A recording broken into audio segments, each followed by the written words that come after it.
Alright, magandang umaga na ho sa lahat natin ng mga viewers Luzon, Visayas at Mindanao all over the world. Welcome naman sa ating panibagong video, panibagong reaction, mga ka-action, mga kakampeng.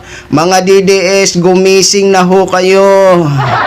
Gumising na kayo habang may panahon pa.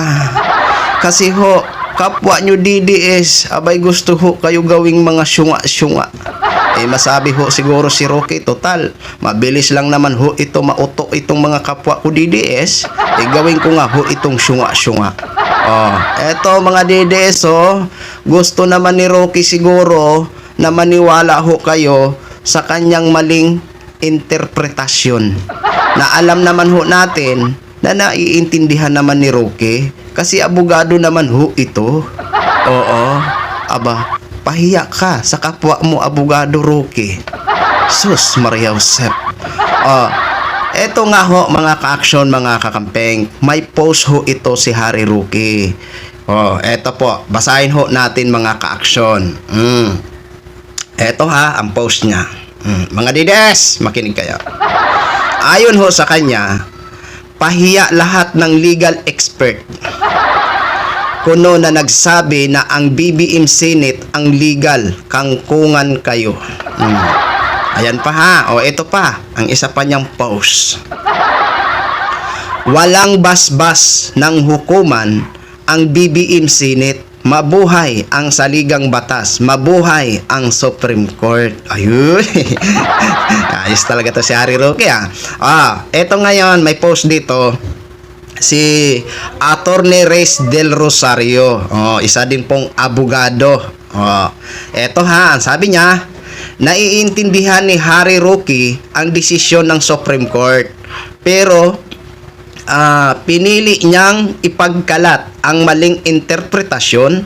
Sana maging babala ito sa mga DDS na pinapakain kayo ng fake news, dahil sa isip nila madali kayong maloko at mapaniwala. Ayan. Totoo naman mga DDS, di ba? Mabilis naman talaga kayo mapapaniwala Kaya nababansagan nga ho kayo ng mga uto-uto. Di ba? Kasi mga uto-uto nga. Mga uto-uto nga. Di ba? So alam naman ho natin mga ka-action, mga kakampeng, no? Kahapon nga ho, ibinasura ang nasabing petisyon ni John Barry Tayam. Kasi nga ho, naghain ho siya ng petisyon sa Supreme Court. So ano ba ang kanyang kahilingan doon sa Supreme Court? So hinihiling niya doon na ideklara na valid ang quorum ng 12 na senador noong June 3. Okay? Yun ho yung hiling niya sa petisyon. Ideklara na valid ang 12 na senador na umano ng quorum noong June 3. Yun po. Klaro. Ngayon, mga ka-aksyon, ibinasura nga ho ito ng kataas-taasang hukom ng Korte Suprema. Ano po ba ang dahilan? Dahil sa kawalan ng legal standing. Take note mga DDS, napakasimple naman. Sa kawalan ng legal standing. Okay? Kumbaga, hindi ho napatunayan ni John Barry Tayam na siya ay diritsahang naapektuhan o nasaktan o nasa bingit ng panganib na siya ay maaapektuhan. Kumbaga hindi niya yan napatunayan. Di ba? Kaya ibinasura ng Korte Suprema dahil nga ho sa kawalan ng legal standing. Kasi hindi naman ho siya ang apektado diyan. Hindi naman siya ang nasaktan. 'Di ba? Kaya ibinasura. So sino ba ang nasaktan dito? 'Di ba? Sa kasong Abilino versus Mariano Cuenco, sino ba ang nag-file ng petisyon? Sino ba kasi ang nasaktan doon? Si Abilino ang nag-file ng petition kasi siya ang nawala ng pwesto.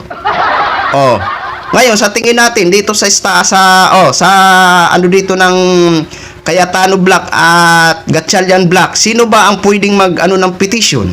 Maghain ng petition? Sino ba ang nasaktan? Sino ba ang nawalan ng posisyon?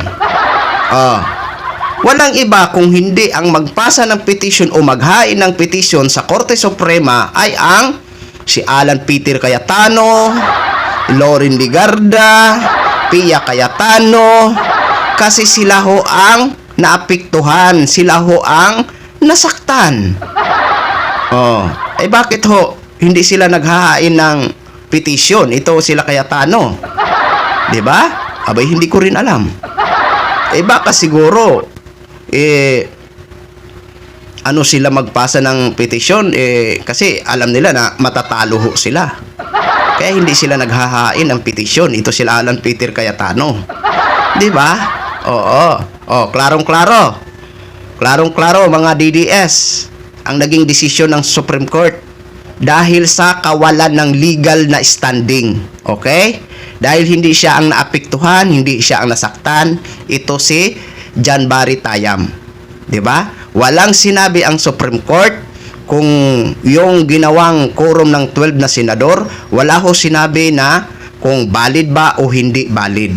Okay? Nagigits nyo mga DDS? Tulad ng sinasabi nito ni Harry Roque, na pahiya ang mga legal expert. 'Di ba? Alam naman ho natin ito si Roque. Magaling ho ito. Magaling ho ito magkalat ng fake news. Kaya sabi nga siguro ni Roque, total mabilis lang naman ito mauto o maluko itong mga kapwa ko DDS. Sige nga, gawin ko nga ho itong mga syunga-syunga.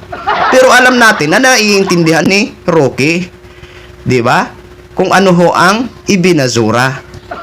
'Di ba? Walang sinabi ang Supreme Court kung valid o hindi valid. Okay? Basta ang ibinasura lang yung kahilingan. Dahil nga ho hindi napatunayan ni John Barry Tayam na siya ay diretsahang naapektuhan, nasaktan, nasa bingit ng panganib na maapektuhan siya nung quorum ng 12 na senador noong June 12. Malinaw na malinaw ho yan ha.